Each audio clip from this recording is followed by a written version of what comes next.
प्रश्न है, एक धनराशि 10% वार्षिक ब्याज दर पर 3 वर्षों में 6,655 हो जाती है। वही धनराशि पहले से दोगुनी ब्याज दर पर 2 वर्षों में x हो जाती है। यदि दोनों ही स्थितियों में ब्याज वार्षिक रूप से चक्रवृद्धि किया जाता है तो x का मान कितना होगा? ये आपके ऑप्शंस। तो इस प्रकार के प्रश्नों को कैसे हल किया जाता है, आइए जानते हैं।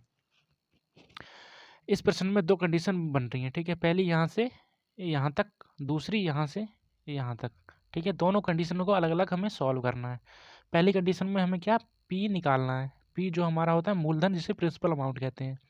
आर हमारे पास दिया है कितना, 10%, जिसे हम ब्याज दर कहते हैं। टाइम हमारे पास दे रखा है कितना, 3 वर्ष। टोटल अमाउंट हमारे पास दे रखी है, ठीक है, कितनी, 6,655। अब इसको सारे मान हमारे पास आ चुके हैं। हमें क्या निकालना है, पी का मान निकालना है। कैसे निकालेंगे, रेशियो मेथड से। रेशियो आर हमारे पास कितना है, 10, परसेंटेज हटाएंगे कितना आएगा, 100। इसको सॉल्व करेंगे, मान आएगा हमारे पास 1/10, ठीक है। जो नीचे की वैल्यू होती है वो क्या होती है, वो पी होती है, मूलधन, ठीक है। ऊपर की वैल्यू क्या होती है, वो होता है ब्याज, सी आई, ठीक है।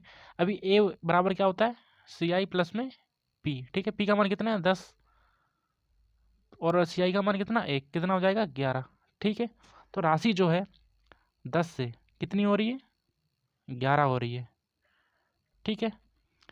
हमारे पास अब टाइम कितना है, टाइम है हमारे पास 3, तो इनकी घात में आ जाएगा, ठीक है। 10 का क्यूब कितना होता है, 1000। 11 का क्यूब कितना होता है, 1331, ठीक है। हमारे पास क्या टोटल अमाउंट है, जो कि हमने माना था ये, ठीक है। टोटल अमाउंट यही तो है हमारे पास जो हमने माना, और प्रिंसिपल अमाउंट हमारा ये है जो हमने माना है। लेकिन प्रश्न में जो है टोटल अमाउंट हमारे पास कितना दे रखा है, 6,655, ठीक है। इससे हम एक का मान निकालेंगे, फिर जो मान आएगा उसको 1000 से मल्टीप्लाई करके पी का मान निकाल लेंगे। तो इसको सॉल्व करते हैं। ये 11 का क्यूब है, ठीक है। इसको ऐसे ही लिख देते हैं, इंटू 11। 11 से डिवाइड करते हैं, कितने बार जाएगा, 11 पंजे 11 छः 66, 11 पंजे 55, ठीक है। फिर से 11 से जाएगा कितने बार, 11 पंजे 55, 11 पंजे 55, फिर से 11 से जाएगा कितने बार, 5 बार, ठीक है। अभी एक की वैल्यू हमारे पास क्या आई है, 5। एक की वैल्यू हमारे पास 5 आ चुकी है। अभी 1000 की वैल्यू कितनी होगी, 1000 की वैल्यू 5 से मल्टीप्लाई कर देंगे, कितनी, 5000, ठीक है। 5000, बैक हो जा, कितना, 5 1 2 3, ठीक है। प्रिंसिपल अमाउंट हमारा क्या निकला, जो पी है उसका मान कितना निकला हमारा, यही लिख देता हूँ, 5 1 2 3, ठीक है। पहली कंडीशन सॉल्व हो गई। अभी आगे बढ़ते हैं दूसरी कंडीशन। वही धनराशि पी क्या है, सेम है, कितना, 5000, 1 2 3, पहले से दोगुनी ब्याज दर पर। पहले ब्याज कितना था, ब्याज दर थी 10, अब कितना हो जाएगा, दोगुना, 20, ठीक है। इतने समय पर 2.5 वर्ष में, ठीक है।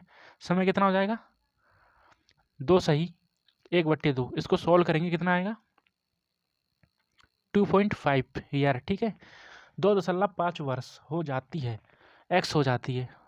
टोटल अमाउंट हमें निकालना है, ठीक है। एक्स का मान ज्ञात कीजिए, हमें एक्स निकालना है। अब सारे मान हमारे पास आ चुके हैं, ठीक है। मान क्या है, ये रहे। पी का मान है हमारे पास, आर है हमारे पास, ठीक है। हमारे पास क्या है, टी है, हमारे पास ए है। इसको अब कैसे सॉल्व करेंगे, अब ये रेशियो मेथड से तो होगा नहीं, ठीक है। अगर हम इसको रेशियो मेथड से करते हैं तो हमें 2 साल के बाद अलग निकालना पड़ेगा। फिर जो 2 साल के बाद हमारे पास ए आएगा, टोटल अमाउंट आएगा, उसमें 6 महीने की दर से, मतलब अर्धवार्षिक रूप से संयोजित ब्याज करके फिर उसमें ब्याज निकालना पड़ेगा। ये थोड़ा लंबा मेथड हो जाएगा। तो हम अब क्या करेंगे, हम ट्री मेथड का यूज करेंगे, ठीक है। ट्री मेथड, पी कितना है हमारे पास, 5000, ठीक है। आर कितना है, 20%। टाइम कितना है, 2 साल पूरा और 1 साल आधा, ठीक है।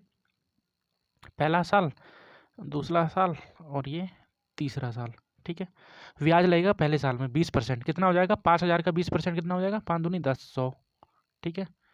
100, 5000 का 20% कितना हो जाएगा, 100, ठीक है। 5 दूनी 10, 100 नहीं 1000 होगा, ठीक है।